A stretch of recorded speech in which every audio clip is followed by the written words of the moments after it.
যে টাইমে যে জিনিসটা দরকার সেই টাইমে একদমই তোমরা পাবে না এটা সব ক্ষেত্রে। যেমন এখন দেখো শীতকাল আর এখন হবে নাকি বৃষ্টি, পুরো মেঘটা চারিদিকে কালো হয়ে গেছে, থরথর করে কাঁপতেই দিনটা কাভার হয়ে যায় এই সময়। আবার এই সময় হচ্ছে বৃষ্টি।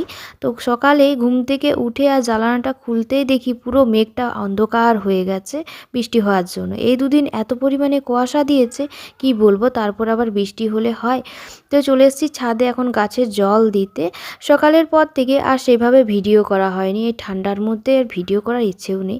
যাই হোক, এখন রেডি হয়ে চলে আসলাম বাজারে। এই যে শ্রীর ফ্রেন্ড আর শ্রীর ফ্রেন্ডের মা, আমরা তিনজনেই এসেছি। শ্রীকে আর নিয়ে আসলাম না, আরও একদম রেগে গেছে কারণ কি ওকে কিছু কিনে দেওয়া হয়নি। আর আমরা এখন চলে এসেছি একটা সোয়েটারের দোকানে। একটা কি বলছি, এখানে প্রচুর সোয়েটারের দোকান আছে যেটা শীতের মধ্যেই আর কি বসে। এই দেখো পুরো চারিদিকটায় দেখছো, আর এখানে সোয়েটার সত্যি অসাধারণ, কিন্তু দামটাও অসাধারণ।